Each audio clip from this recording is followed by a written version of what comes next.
Welcome back to another episode of The Root of All Success. I'm your host, the Real Jason Duncan. And I've got with me today Jack Clark sitting on the couch across from me. We're lucky to be here today at Smokers Abbey in Gallatin, Tennessee. If you are a cigar smoker and you like that type of thing, although we're not smoking today because Jack's not much of a cigar smoker, but that's okay. But we're hanging out today here at Smokers Abbey here in Gallatin. And if you are in the Nashville area, want to check out a cool place, thanks to Josh Stump and his staff for letting us be in here, and I'm really excited. Jack Clark flew all the way from Helena, Montana, flew through Salt Lake City, got here yesterday. We had a nice dinner last night. Well, I ate. You'd already eaten before we got together, but we ate together, had a couple drinks and talked. Jack, welcome to Nashville, man. Well, thank you. Yeah, I'm excited to be here. So. You've been to Nashville a few times. Yep, Groundwater Show was here a couple years back, so we came down with the whole crew and did the Nashville thing. All right. Everybody's got to do it once. Oh yeah. And it seems like a lot of people do it all the time. Yep. I've grew up here, and we don't go to Nashville much. Certainly don't do the downtown Broadway stuff. That's what everybody does. Mm-hmm. But we just don't get down there. But it's nice to be close, because if we want to go do something, go to a show, go see music. Yeah. There's nothing like Music City, man. Yeah. It's great. It's exciting. But you live in a beautiful part of the world. I do. Yeah. I mean, it's easy to get people to sign up to come to Montana in the summer. This time of year is a little different. So you are a seventh generation Montanan, right? Yep. So your family's been there a long time. Really long time. You got a history there. Tell us a little bit about that history. So I mean, my I don't know what it'd be, great something was the Cattle Queen of Montana, Elizabeth Collins, and so I mean, she came to that area where I grew up, 1890, and so she was, the first woman that ever put cattle on a train and shipped them to Chicago. I mean, rode the wagon train from New Mexico all the way to Montana and did that for a long time. Really interesting. Yeah. Really, really powerful woman. I mean, and she was a nurse, and so she was kind of the doctor of the area. And yeah, I mean, really, really deep roots there in Montana. And so Montana, I've been to Montana once on a trip. We talked about this last night. I took an RV trip across country back in 2015, almost 10 years ago. It's hard to believe it's been that long, but stayed in Billings, Montana at the very first ever KOA. So KOA is a big Campgrounds of America.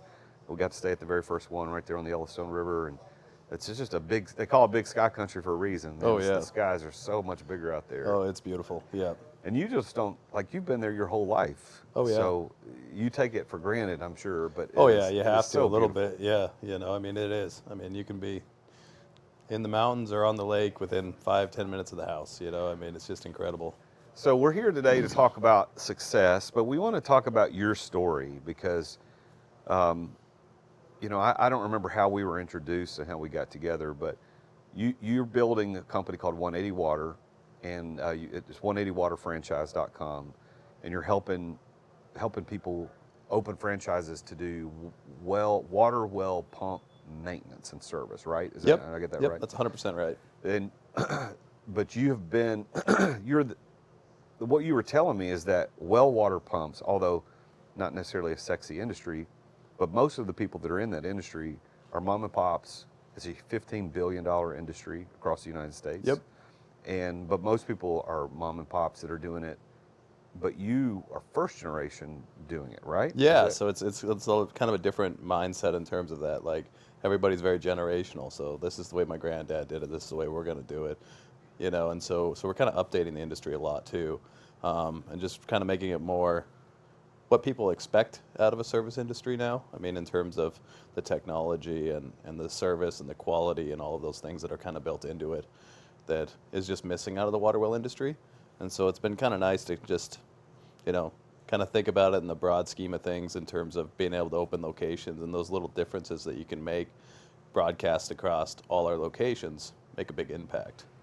And so it's been a good round of being able to do that, because it makes you, when it's just your little business, you got 15 employees or whatever, those small things that you change don't make that big a difference, but you start to put it at scale in terms of all your franchisees, and it gets exciting again. It's so much fun to go and solve those little tiny problems to make things just run a little bit better when there's 100 franchisees that'll make a difference. So have you always been an entrepreneur, business guy, like from a kid, or is this something that relatively new to you, or what? No, I mean I was always an entrepreneur. My dad was always in different businesses. I grew up on a cattle ranch. The ranch sold when I was probably 14, 15. And then from there, I mean, it took a while to for my family to kind of get back on track. I mean, that was like kind of our whole future. And my grandfather sold the ranch, and so it was a big shift in my life at that point. And then, my dad just business, started into the business side of things in terms of that, of, different companies and different avenues. And when you start out like that, when your life changes so quickly, you don't really know what you want to do. You know what I mean? What we were doing is what we wanted to do.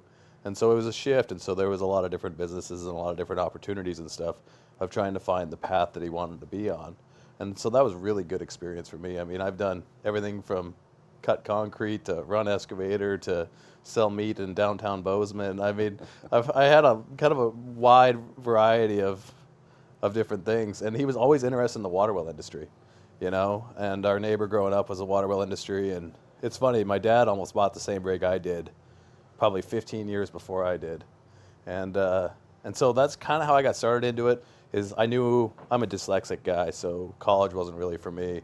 And my parents made me go to school. I think it's just because I didn't like my girlfriend, but But so I ended up in college, and it just wasn't the right fit for me. You know what I mean? It was 3 hours of work a day, and I was used to working 12 hours a day, and so I mean, it just kind of drove me nuts. I wasn't real happy in terms of that, and so I fished and hunted a lot, and that was good. But college just really never jived, and Yeah. so I knew that they would let me, end my college career if I started a water well company, and so that's what I did.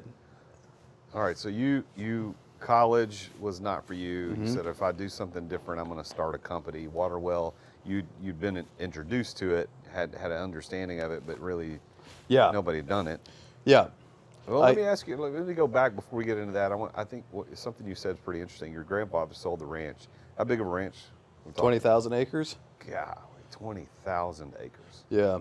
Beautiful end How of many the road miles place. square is that? That's Well, a section's 640 is a mile by a mile. So that's crazy. yeah, So, it was. So it's huge. 20,000 acre ranch that had been in the family for generations. Yep. And how long ago? So you were 14 or 15 when it sold. So it had been in the family for how many generations up to that point? I would have been the sixth Okay. or seventh, right in there. So 1890 is when it was founded. And that's your grandmother. Yep. Your Elizabeth great- Collidas. your- Yeah. However many. Great. Yeah. Yep. So she founded this ranch, first white woman to settle in that county. Yep. First one to ever be born in Teton County. First white woman ever born in Teton County. So it was all natives, Native Yep. Americans. Yep. All Native Americans. And so she was the nurse, and so she helped a lot of the natives. She was kind of the doctor of the area, and yeah. So what happened? How did the ranch get sold? What happened? I honestly think in terms of business, I think it was too much equity, too young kind of deal.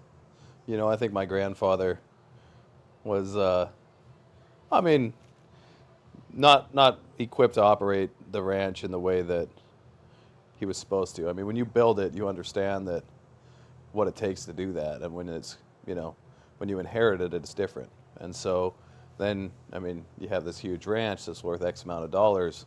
If you want to go on a safari in Africa, you can call your banker and say, hey, give me $100,000 against the ranch, and away you go. You know what I mean? And so I think it was just that, and then it just kind of built up, and it never really became a good operator. Oh, wow. So, Well, they say that your shirt sleeves to shirt sleeves in 3 generations. The first generation earns the money, the second generation spends the money, and the third generation loses the money, and the fourth generation is the one that builds it back. And I get that, that doesn't always happen as easy as that, but that's typically the cycle. And it seems to me like that's the cycle that you're back to the first generation of rebuilding the wealth. yeah, and that's kind of my goal, I mean, my grandpa wasn't necessarily the greatest guy, you know what I mean? And to kind of watch that whole deal kind of fall apart and family split up and everybody be mad and angry about the way that it went, I kind of want to go back and do it again and get to that point where I could buy that ranch if I wanted to. Maybe I will. Maybe that's the end of my journey here, is to buy that place back and prove to people that you can do it with integrity and honor and being the person you want to be. You know, and just kind of that leadership in that, I think, is super important. You know, I think that that's going to be a good thing for my family and a good thing for myself to get to that point, that prove to ourselves that we could do it with, you know, being a good person and the person we want to be. So let me ask you, is when they sold the ranch, 20,000 acres, and so you're in your 30s? Yep. So about 15 years 15 ago. years ago, yep. So 15 years ago, so we're talking 2010-ish. Yep. So how much does it sell for then? And what would it cost to buy it back today? Oh, it sold for $24 million, you know, and my grandpa had ran a pretty good tab at that point. So, I mean, it's not like my family got anything. It's not like I got anything, Right. You know, but I think he made some money on it and was able to retire and do his thing. But, and now, I mean, it's probably, I mean, I think if I go down that road, I probably have $100 million budgeted for it if I ever get to that point, you know. I think that'd be the heck of an end of a life story for me. Yeah. Is to buy that place back. The quadrupled in value in 10, 15 years. Yeah, I think it probably has. I mean, at least doubled, you know. For sure. Yeah. Are there ranches still for sale that big in that part of the country? Yeah, there is. I mean, there's quite a few ranches in that $50 to $100 million mark. Wow. But I mean, cattle can't pay for that, you know. Yeah, how do you make money off that? Really, honestly, in terms of like those big, expensive ranches like that, is tax write-offs. Is really what they are. I mean, you can get a Schedule F, which is your farm credit, and you know, pretty much deduct anything you can possibly think of. Yeah. So as a business owner, Yeah. you earn. Let's say you earn $1 million a year in your business. You got a lot of self-employment taxes, things you got to pay on that. So you could go buy a big ranch, and the depreciation, the farm credits on that offset what you would have had to pay in income tax. Absolutely. Yeah. So. What are your personal thoughts about real estate taxes? Because I can't imagine how big real estate taxes are. I would assume, although I don't know, that the fact of the matter is you have to sell the ranch because the real estate taxes is killing you. Oh yeah. Like, what's your personal belief about real estate taxes? Do you like It's them, tough, hate them? you know. I mean, so I'm a young guy, and I started building shops. Like, I just built what I needed, right? So my wife was in vet school, I was home, and so I was paying rent on a house in town, and I was like, well, this is dumb. So I built a shop with an apartment in it, and I sold that, and then I built another shop. Now I'm on my third shop, and now I have an acquisition that I'm trying to make happen right now. You know, and I've just 1031'd, and so I've avoided the taxes, and now my basis in it is so low that I have enough cash if I sold it without the taxes to be able to make that acquisition. And literally what is holding me back is the taxes. I can't afford to sell the real estate and pay the tax. And so so I think that I understand the point of taxes, but I think when it starts to inhibit your business growth, it's gone too far, you know? Yeah, I think that the reason I ask about that is that personally, I think that the real estate taxes are one of the worst taxes that we as Americans ever allowed to happen to us. Because you think about a 20,000 acre ranch or a 1 acre plot of land in a neighborhood somewhere. Yep. You pay that off and you don't owe the bank anything. Yep. But if you don't pay the taxes, who gets it? The county, the state, the city, Yeah. whoever. They get to come in and take it. Why? Well, because it's a real estate tax that you owe. So we allowed the government to own our property in perpetuity. Yep. I mean, that sucks. Think about that. How did we let that happen? Now, I know, when we're recording this in December of 2024, Trump's been elected. He's going to be the next president, and he's talked a lot about taxes, but I haven't heard him say anything about real estate taxes. But I tell you what, if I ever had the inclination to get involved in politics, locally or otherwise, I got to go after real estate taxes. Because think about how many people lose ranches just because they're paid for. They don't have enough cash to pay the taxes, and they lose the ranch because of taxes. And then the inheritance tax too. Oh, Oh, yeah, I mean, when they tax. inherit that asset, I mean, realistically, I mean, it might be a $30 million ranch, but really, it's doing a $300,000 net a year. And so they have to pay taxes like it's a $30 million inheritance, and they're making $300,000 a year. And they lose it because of that. Yep. Yeah, there's got to be reform, and I know that entrepreneurs who listen to this show and people that sit across from me on this couch, we've got to do something about this tax thing. I'm so sick of people saying, well, the rich have to pay their fair share. Listen, the rich are paying more than everybody else as it is. Absolutely. And I understand that it might look like they're not, but they are. Like here in the state of Tennessee, we don't have a state income tax. Does Montana have state income tax? Yes, Okay. it does. So we don't have a state income tax here, but man, let me tell you, for business owners, we get nickeled and dimed by the state every turn. I get a piece of paper every week from the state asking for more money, another fee on this, another tax on that. Yeah, the average person who's an employee doesn't understand that. No. But the business owners are getting killed. Oh, yeah. Well, yeah, and all they see is us avoid the taxes. They don't understand when you're looking at paying $1 million in taxes, yeah, of course you're going to try to use every loophole you can to try to avoid that. Yeah. You know, I mean, if it was 20 grand or something like that, we wouldn't worry about it. But when it's, $1 million or $2 that you're trying to make the deal, that is what's going to make the deal go around. You have to do your loopholes. You got to try to work it, And so, like, where I'm at on the acquisition side of things, like, the debt isn't taxed. So literally, I'm going to have to just build, a real estate portfolio that has enough equity to be able to take on debt to be able to do my acquisition, Yep. So A lot of super wealthy people, the way they make their money is through debt, leveraging debt, because they understand that's the way to avoid taxes legally. And I know you said loophole, and I know what you mean, and I think everybody listening knows what you mean, but the reality is it's not a loophole. That's the way the code is written. Yep. It's the way the code rules are says, written. if you do this, you don't have to pay this. Yep. Okay, that's not a loophole. That is the law. Yep. And the people that are mad about that are just people that are jealous and don't understand, well, look, I went out and took the risk. I built a business. I put it all on the line. I took on all this debt to do this thing. Yep. Now, if I make $1 million a year and I pay less taxes than a teacher making 50 grand a year, Right. well, there's a reason the code was written that way. They want you to be the employee. Right. And they're going to reward us for being entrepreneurs who make more employees because they get more taxes for the employees than they do the owner. Oh, yeah, absolutely. Isn't that crazy? Yeah, it is. It's an upside down world, but this is the world we live in, and people like you and me are just taking proper advantage of the laws as they're written. Right. We're not trying to screw anybody or get away with anything. It's Right. the way it's written. And then we're creating opportunities for other people. Yeah. With, those savings and other things that, I employ, 15 people now, and I hope to employ probably close to 50 to 100 people. And that's a lot of risk and reward for everybody, and we're going to make successful businesses out of this franchise opportunities that we have going on. And so the impact that we have by taking advantage of those savings, it's not like it's accredited. You know what I mean? It's not like, hey, you created some jobs, here's a kickback or anything like that. It's just, or tax savings even. It's a different kind of game, you know what I mean? It seems like the bigger you get, the bigger the target gets on you. Yeah. And so it's interesting to watch that kind of play out.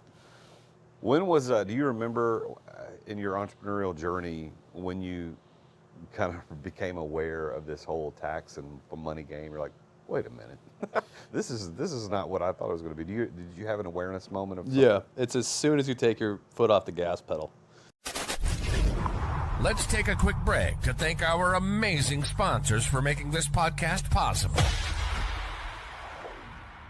As an entrepreneur running multiple businesses, effective communication is critical for me.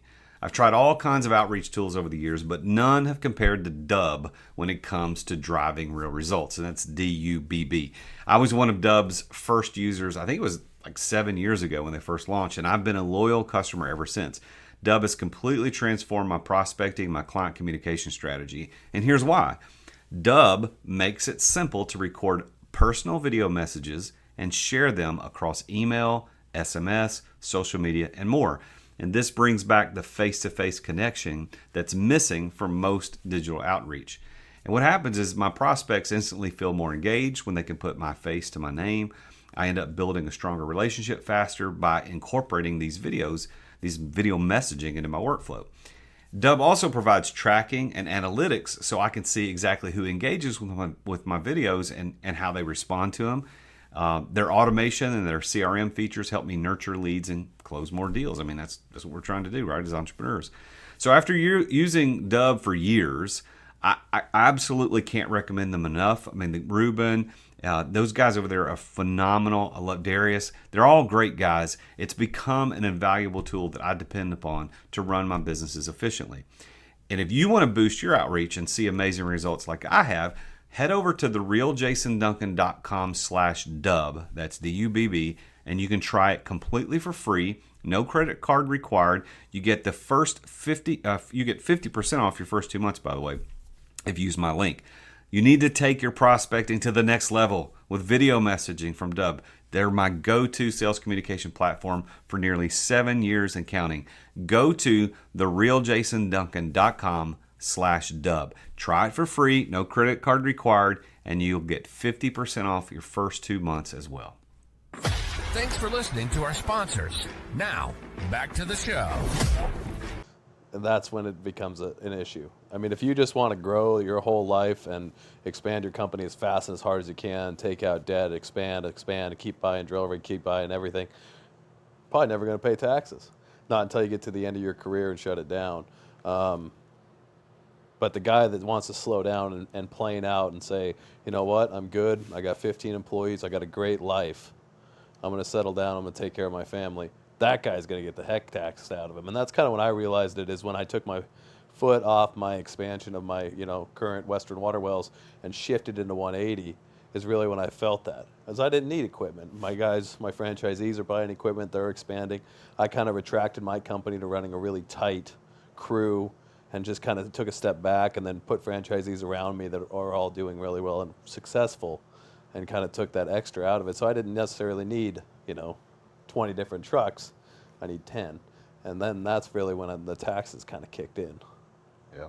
So that's an interesting perspective, Jack. I don't think I've ever heard anybody say that, but it's perfectly right, because as long as you're pushing and pushing and pushing, there's ways to avoid appropriately the taxes. It's just when you try to say, okay, now I'm going to enjoy the fruits of my labor, the government walks up and goes, Yep. knock, knock, hello, Yep. you owe us some money. And it's one thing to do that, like in the middle of your career, say, hey, I'm going to step back, I'm going to feed my kids. What I don't like is when, that working man worked his whole life and built that company, and then he finally backs off and says, I'm going to slow down, I'm going to retire, I'm going to take a step back, and then he gets nailed. I don't know if I agree with that. So. Well, I don't know what to do about it, man. I just know we got to take advantage of the tax code. The tax code, if you look at it in percentages, 10% of the tax code is defining what income is, and how much tax is paid on that income. And the other 90% is written on how to not have income. Yep. That's essentially what it is. Like, if you do it like this, there's a way to avoid appropriately. And that's, you look at our school systems. Our school system is designed to create employees. Employees pay the highest taxes. Yep. And who pays for the school system? Well, the taxes pay for the school system. Yep. So it's a self-feeding system. And I don't believe that it was done, although could argue it. I don't think that was done intentionally, but it certainly is the way it's turned out. Yeah. And like I was telling you a minute ago, those of us as entrepreneurs who rise out of that employee pool and say, you know what, I want to go do something, we get rewarded. Okay, well, we'll give you the opportunity to not pay income tax, but they're still going to get you on everything else. Yep. And that's the thing, when we say don't pay taxes, well, we are paying lots of taxes. It's just income tax that we can get away with not having to pay. You have to pay franchise and excise tax here in the state of Tennessee. You got to pay employment payroll taxes. Yep. I mean, that's crazy. It is. It is. What I don't think employees understand is that your paycheck, sure, we pull some taxes out of your paycheck before we give it to you because the government tells us we have to. But whatever you pulled out, we have to pull out too, and we don't have anywhere to pull it from. It's like we just have to. That's an extra check. Every time you add somebody to payroll, that's another tax I got to pay. Oh, absolutely. Yep. So, and when you're growing, you don't even think about those things. I know. When you're expanding and you're hustling, and then you're just rolling, and it is what it is. And then as soon as you back off and start to really, that X amount of dollars that you're paying to that tax, it starts to add up, but when you're just going for it and blowing and going, you don't think about that stuff until you really step back and settle in, and then those taxes all add up.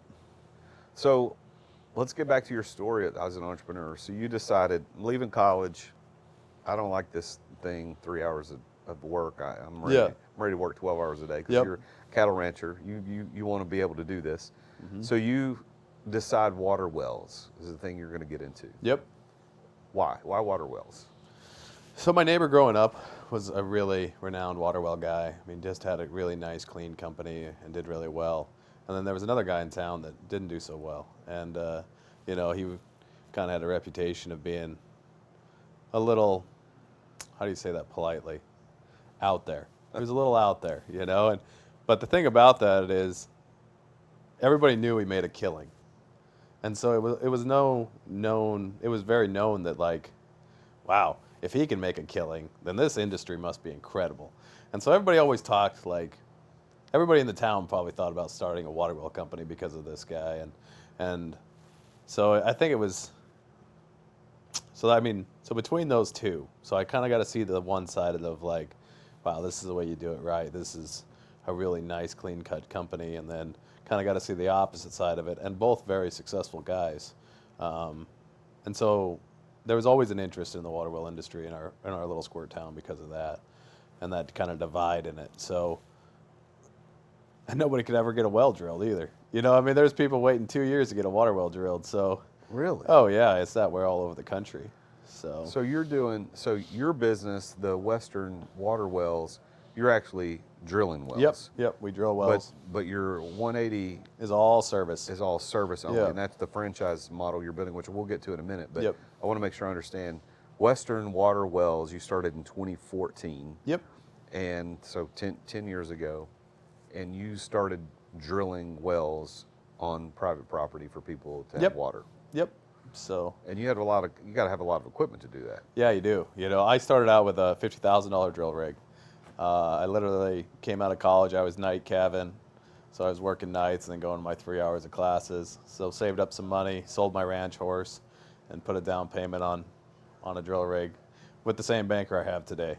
Just a small town story, And now, I don't know, our rig's, worth 20 times what it was then, and we have a nice new equipment, but we didn't start out that way. That first rig, it would drill like 100 foot a day and was dangerous as heck. And I can't believe we made it through that. It was one of those experiences in your life. You're like, if I would have known half what I do when I started, I would have never done this, But once you get into it, I always say, I'm just too dumb to quit. And I think that's true. I think growing up in this little squirt town in Montana, maybe don't realize all the challenges in front of you, and you just have to be okay with that, And so I definitely think it was a too dumb to quit kind of decision. And then I ended up with a great mentor that, really took me from drilling 100 foot a day to 300 feet a day, and those mentorships, And then I created a driller, and Morgan took over and started doing the own drilling thing, and we really kind of dove deep into the pump side of things. And then, the pump stuff is very detail oriented, very step by step, much more structured than the drilling side. So we got into that, and then Jeff came along. He's one of our instructors now, and he really took us from doing, for lack of a better word, missing all the small details to, like, really taking it top shelf pump work. We're getting really good life out of our pumps and just really happy clients. And he was a great mentor in terms of making Western, pump side really take off. And so that mentorship is really kind of what we're trying to build into this deal. Obviously we're the upfront mentors, but then the next layer of that onion is to have regional guys, and those guys that can help these young guys really get started. Yeah. So how much business are you doing now with Western Water Wells? Now that you've started 180 Water, is it 50-50? You're spending 50% of your time on 180 and 50% on Western, or what? How much time? Yeah, so Western's 100% employee ran right now, and so I'm 100% on 180 Water. So okay, yeah. So it took you 10 years to get to a place where you could step away from the daily operations of Western, so Yeah. that you could go focus on bigger ventures or different ventures, right? Yeah, and I think for me, that's what I don't like the day-to-day operation side of things. As soon as it planes out, it loses my total interest. I like the growth side of things. I like to expand things and keep pushing, and so that's kind of why I stepped back from Western, is that it was just running smoothly, and so we put management teams in place, and away it goes. And then we stepped into 180. We're a place where we can kind of push a little farther, So what'd you do? Walk me through how you were able to build Western to a place where you could step away and it continues to run without you. Yeah. I think it comes back to just knowing who you are and keeping your integrity. I mean, you're a good person, good people find you. I think good people attract each other, and Yeah. I think bad people attract each other. And I think it's all, who you are as a person is who you get to work with. And so I'm very fortunate to work with wonderful people, and I hope that that's a good reflection of myself. I'm not going to say that. That's not my place to give myself that much credit. But really, I think just being a good human and caring about your people has really kind of allowed us to expand to the point where we have people that we can count on and trust and represent me well too. I mean, I'm proud to have each one of those guys out there in the field with, our company name, but really my name on them. I mean, they're doing good work. They're showing up on time. They're making their T-ball games. They're, they're active members of the community too. I mean, there's so many times that I walk into the office and, they're doing something amazing with 4-H or all those community events. I mean, they're in parades. They're helping build the new rodeo grounds. They're just very involved guys, and I'm really happy that we were able to instill that into our employees. Well, I like the fact that you start off the answer to that question by saying you got to be a good guy. You got to be somebody worth working for. But it's more than that. You have to do more than just be a decent dude. You can't just be a really good guy. I know lots of really good guys or companies would crumble if they didn't show up tomorrow. But what else did you do? What do you think is going to be the key to you being able to step away without it crumbling? I'm an open book, and I think that was an important part to making that transition. Is they understood the business, they understood the numbers. There was no secrets in our company. I mean, they knew what we made every day. They knew what we netted every week. We do P&Ls every week. I mean, everybody knows what we do there. And I think that really kind of allows us to align and work together as a team when there's no secrets, So when you say no secrets, they knew how much you took home Yep. personally. Yep. And nobody ever kind of gave you the side eye only. I don't make the most money there. Oh, really? Yeah. No, I have employees that get paid more than I do. So, surely out of distributions you're making more money. yeah, I don't usually take distributions. I usually leave them in the company. Okay. I'm a big money's energy, and it's nice to just leave the energy in the company. I don't have any. I like the growth side of things, and I like to be able to just leave the money in there, and I'm always on to the next idea. So the ideas cost money, so it's always been left in there. So when you is it an LLC? Yeah. And your taxed as an S corp? Mm-hmm. Okay, so you're just taking a W-2 Yep. salary through the S corp. Yep. And then you don't take any distributions on the back Nope. end. But as an LLC, you have to pay taxes on that. Yep. So you're having your bookkeeper or whoever is making sure that you take enough to make sure the taxes are Yep. covered. Nope. Going back to our tax conversation, they're going to get you, man. They're going to get you one way or the other. They're going to get you, and there's ways to operate it. So you've got S corp tax status on an LLC. You've got employees who have higher salaries than you. Yep. Well, that's true. I mean, I take a W-2 for my company, Yep. but I don't take the highest W-2. Yeah. But I do take distributions. Okay, so you're open book, you're a good guy, but what about delegation and systemization, automation? Tell me about how you were able to work. Yeah, I mean, a lot of what I did came from Good to Great. It was an excellent book for me. Yep. That's where our bonus system came from, our side-to-side accountability. So what we do is we run a 2% bonus on gross sales for each one of our guys. And so what that kind of allowed us to do is, one, they make sure that they build everything. They sit down at the end of the week and go, hey, I did this job, this job, this job, and I built X. And they're double checking that. So you're not missing an invoice. Or you're not getting callbacks. You know what I mean? They'll take that extra 5 minutes, make sure everything's clean, make sure nothing's leaking, make sure that the pump's operating correctly. Because if they get called back, they don't get their commission. And so it creates that side-to-side accountability that really just allows them to do top-notch work and really act as a business owner. And so I think a lot of what we did for that first 10 years was pretty much made these guys think like a business owner and really be a part of owning the business. And I think that was kind of the key to our success in terms of being able for me to step back is I created 15 mini business owners that are involved in the day-to-day decision making of my business. And so when I step back, there was just one less guy at the table.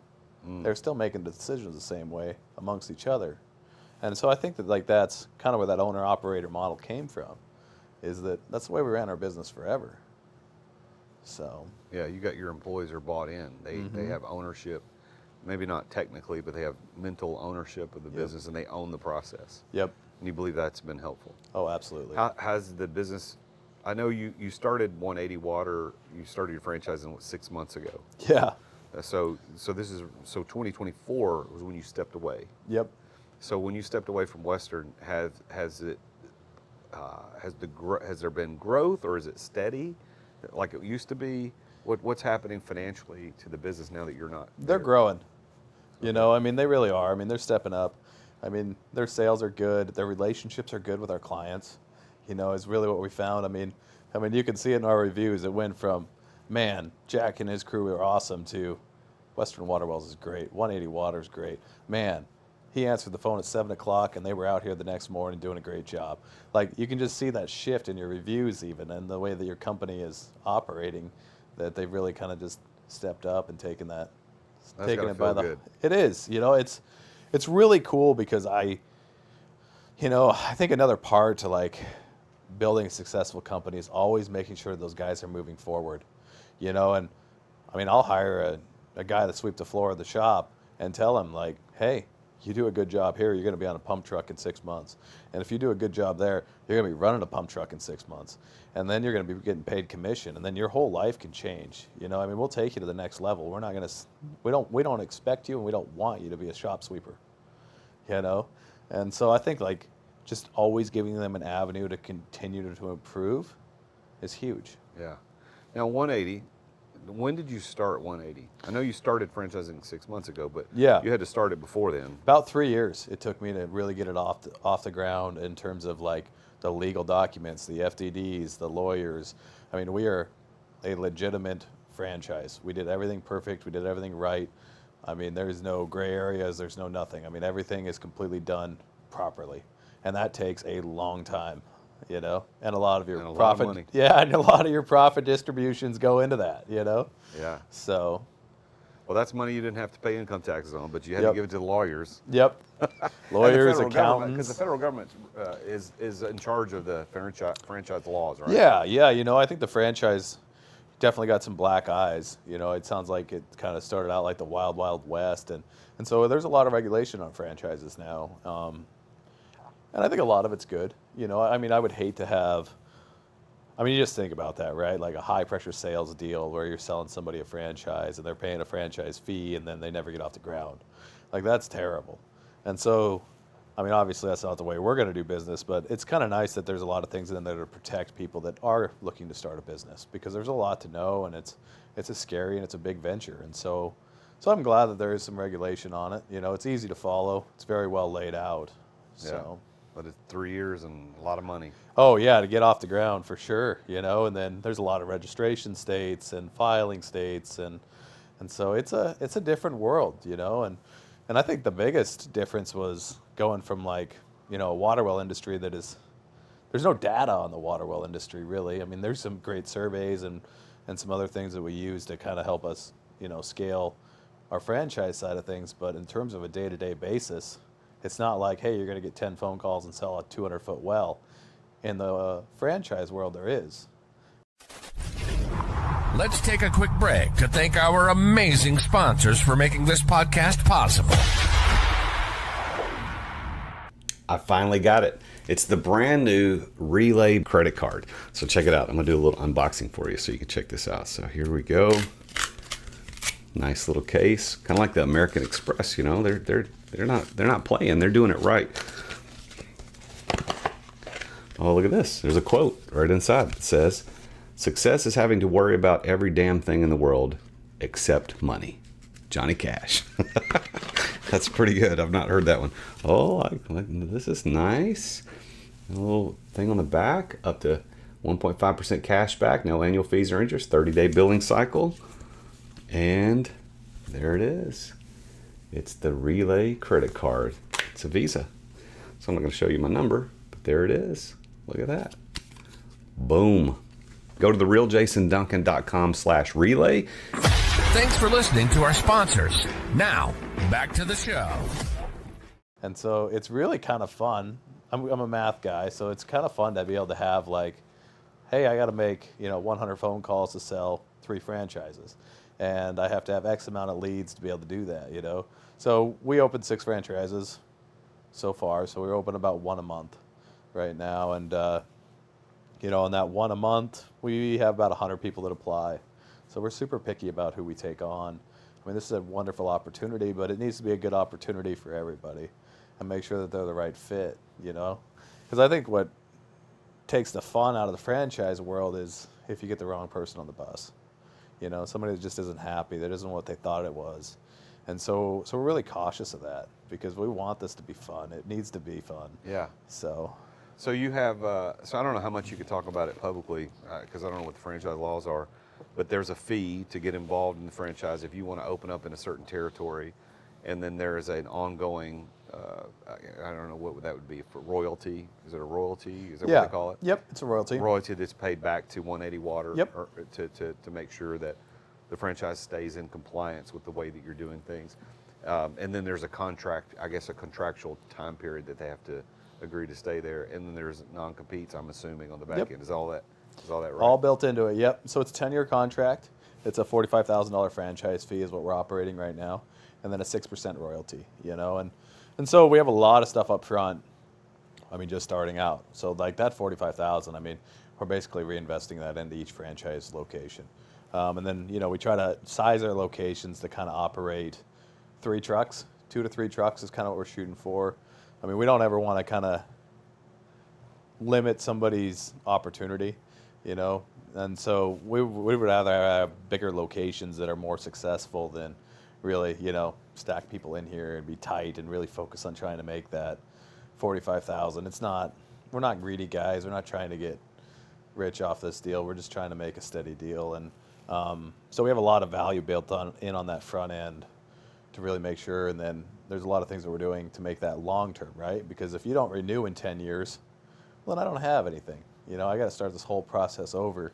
And so we're trying to add a lot of long-term value to it now, and we're moving towards service contracts and 10-year warranties and a lot of things that are going to really make that reoccurring revenue for these guys, and then there's only about 3 suppliers in the water well industry, and so we have negotiated all their prices across the country already.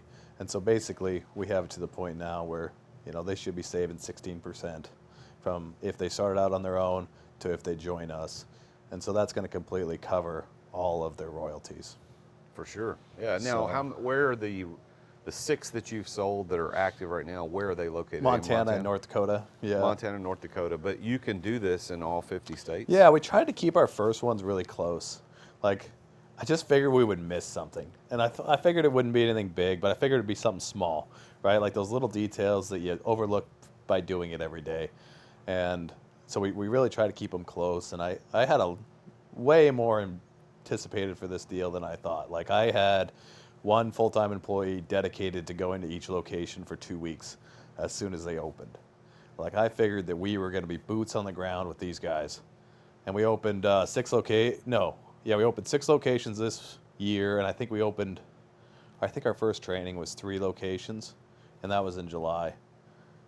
And I bet you we didn't answer 10 phone calls, and they just started rolling. So our training process is like way, way, way, way more successful than I thought it was going to be. Yeah. And we built a flow chart that diagnoses pumps. So like you can show up to a job, and if you follow this step by step flow chart, it'll diagnose your water well system. And so now we're linking that all into videos. And so you can tap each one of those flow charts and it'll pop up with a video of Jeff that tells you how to diagnose that step and what to see and really just kind of apply that hands-on into our technology. So out of the money that you spent in percentage, Yep. So out of the money you spent to get the franchise launched, a lot of that was the lawyers, a lot of that's the fees that you had to pay. But how much did you spend to prepare the systems and the video training and the flow chart? At a percentage of Yeah. what you spent, how much of the money you spent was on that stuff? Oh man. Well, it's tough because a lot of that's payroll. You know what I mean? You're paying guys And to. they're already on payroll. Yeah. So it's like a sunk cost already there. Yep, exactly. You know, so what you ended up doing is raising the overhead of your current company to float this. You know what I mean? So Yeah. they were employees of my current company that were working on my franchise stuff. So it's hard to say. But I mean, I have probably 3 guys on it for over a year now. Wow. So Now you were talking about the fact that nobody in the well water industry owns more than 5% of a $15 billion industry. yep. Because it's mostly mom and pops that are All running mom and these- pops, yeah, yep. Because you would be considered mom and pop. Yep. Like it's you and your wife, and that's it. Right? She's not involved though, right? She's She's a veterinarian, yeah, so she's no. got her own. Yeah, she's yeah. got her own thing she's doing. But with your idea of the franchise, what's your goal here? You want a franchise in every state? You want 20 franchises in every state? What do you want? I want a whole network that's going to work together closely, you know, and we're accomplishing that right now. Like our franchise guys that are close to each other, they might bounce, they'll all bounce east, you know what I mean? Like, the one Billings guy will run to Sydney, and then the Bozeman guy will run to Billings, and then we'll run to Bozeman. And so it's really nice to kind of watch these guys support that and to really kind of have those guys that they can rely on. And I think that that's the key to this, is to have that network of guys that, hey, man, I'm going to go on vacation next week. Would you mind taking my phone calls, make sure my clients are taken care of? Yeah, absolutely. You know, and really kind of build that basis for them to be able to relax. Because, man, when you're building a company, you're never going to be at dinner with your wife for 10 years. You know, your phone's going to be ringing. You're going to have to step out and answer it. I still step out and answer mine every day. And so I think to kind of give them that structure of having guys that they can rely on close enough to them to work together is really important. Yeah, I agree. Well, so now let me ask you this question. You've been very successful. You've obviously built something really good with Western, and now 180 Water is off the ground and running. You're really doing really well, because opening one franchise per month over 6 months is unheard of. That's pretty good in franchise Yep. world. What do you think is your key to being able to be that successful? What do you think has been unlocked that for you? I think a lot of it's mentorship and realizing that mentorship, you know, and really surrounding yourself with people that you want to be like. I think it's important, but also just having the right people on the bus, you know, and I mean, you end up with such good guys that you have to be successful for them, you know, and I mean, I'm totally satisfied with where I'm at, but one, we have to take care of our clients. We have too many clients to be able to do that. You know, I don't want to be that water wheel guy that sits around my office and says, hey, you know, you're 50 miles out. We can't service your water well, and you're just going to be without water until, you know, if we feel like it, maybe next week we can get there.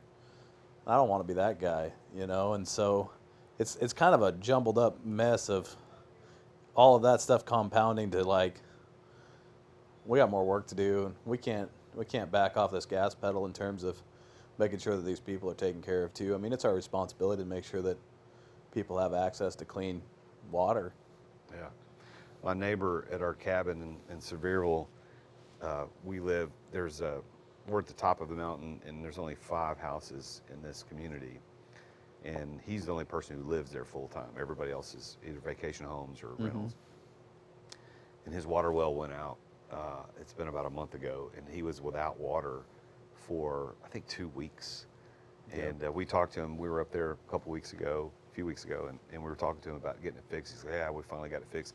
Luckily, his son and mom lived down the hill, and he could go down there and get buckets of water and bring them back up to the house and cook and clean and do the things they needed to do to stay in their home. But you don't think of, for people that are just on city water and don't understand the necessity and the reliance on a well. Oh, absolutely. That's a big deal. But I think I like the heart that you were just demonstrating there, that, hey, we want to take care of people. It's water. We take it for so much for granted in the United States that we have access to water. But like my neighbor, Wayne, when he didn't have water for 2 weeks, it's like living in a third world country. Oh, yeah, absolutely. You just don't have access to the one thing that you have to have. You can make without food for a while, but if you don't have water, you're out. Well, and it gets more, I mean, that time clock gets shorter. I mean, you put 200 head of cattle there, and I mean, he's moving, 35 gallons per day per cow. So, I mean, he's hauling water. And so that access to reliable pumping systems is huge, you know. Yeah. We do a lot with solar now. So, I mean, that's been really good. So we do solar water pumps so we can do off-grid stuff pretty much anywhere. So what would you say is your definition of success? What does Jack Clark think that the word success means? Yeah, to me, it's happiness. You know, I mean, I think success and happiness are the same thing. You know, I think being happy is more important than being successful. And I find myself being happy whenever I'm moving forward in life. And I think it's the same thing for my employees. You know, everybody's working on leveling up and moving up in the world. And I think as long as you're on that journey, I find myself to be very happy. And so I think that that's kind of the key to me, you know? Yeah. So happiness. Happiness, Now, yeah. by that definition, do you consider yourself successful? Yeah, I'm very happy, yeah. I love what I do every day. I love the guys I work with, you know, and I think that's just such a key factor, you know, and then it plays over into your personal life too. I mean, my kid's excited to see me at the end of the day. My wife's happy. I mean, we're in 3 different states right now, but we'll all be together, and we got a 2-year-old birthday on Sunday that, you know, everybody's asking about and everybody wants to be a part of. And I think that, you know, those key relationships in life are really what helps a person be happy consistently. And then, you know, all working towards a common goal, I think, is kind of the cherry on top. So I want you to put your advisor and coach hat on for a second. 'Cause Sure. I know you're coaching a lot of your franchisees, but for the listener that is an entrepreneur and they're listening to your story and they're admiring what you've built and how successful you've been, what would you say is your best piece of advice for that person? Find good mentors, build a good team. You know, I think those people that are good mentors want to help you anyways. And I think a lot of that comes down to, you know, especially as a young guy, you can just, the first guy at work, you know, if you're on a job site and you're the first one there and the last one to leave, I mean, you're going to find a mentor that way, and just really walking through the world being a good human. Those guys find you, they seek you out, you know. I mean, I have wonderful people that totally have my back, and I've never asked them to have my back because they know I'm going to do what's right, and I know I'm going to put in the hours, and I'm not going to let them down, you know. So who's been your greatest mentor? Ooh, that's a tough one, you know. Golly. Man, I don't know. That's a tough one. I haven't been asked that before. I think it'd be a discredit to name one. Well, give me a few. Let's call them out. Who are these people that you look to and say, you know what, these people really helped me out? Yeah, shoot. Man, there's a lot of them. I mean, that's the trouble. I mean, I built a house 2 years ago, and now one of my best mentors and best friends is my neighbor. Like, Yeah. it's just the kind of guy that you are, you know. I mean, he catches you out there fencing on Sunday, and he's right there helping you, you know. I think it's those guys that show up on your worst day and totally have your back, and you never asked them to show up, you know. And I hope I'm that for a lot of people, you know. And I think the franchise allows me to do that, you know. I mean, there's bad days in business that you feel like the whole world's falling apart, and you really need somebody. And I've had a lot of guys that have been that for me, you know. Yeah. Well, I would agree with you, man. I think mentorship is a underutilized superpower that people need to look into. You can fly when you get a mentor. Oh yeah. You can do some amazing Yeah, things. and we're finding really good mentors in 180. Like, I kind of thought that we'd be kind of blackballed a little bit in the water well industry in terms of, like, I mean, we're not corporate, we're independently owned and operated, but we're still kind of a larger side of the company. And so I kind of thought that we'd be kind of shunned a little bit. But, man, we've had great people reach out that really just want to pass along the knowledge that they've learned in the industry for 30 years and have never had an avenue to be able to do that. And so, man, those guys are just flowing through our door, and we're giving them an avenue to mentor and work with people in their own areas. And so I think that that's going to be really good for us. Well, Jack, I want to say a big thanks for you to coming all the way to Nashville, flying in for the show. It's a pleasure to meet you. Yeah. Congratulations on your success. You've done Thank you. really well, and I'm excited to see where 180 Water goes, because building that franchise model out, if you've built it this fast, this short period of time, I can only imagine how big this thing could get for you. And so Yeah. Congratulations on what you've built. Thank man. you. Thank you for having me. And yeah, hopefully we can just do it responsibly and make sure that it is as successful as we hope it to be. So.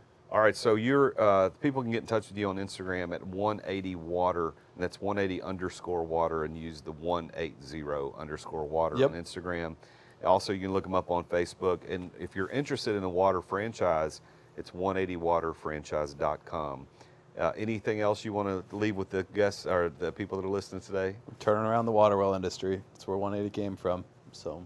All right, I love it. Well, Jack, thanks again, man. Yeah, thanks for having me. Well, there you have it, another successful entrepreneur about his journey to success. And what's interesting is that when I interview people like Jack in an industry that is not, there's no way to even classify that as sexy. There's lots of sexy industries.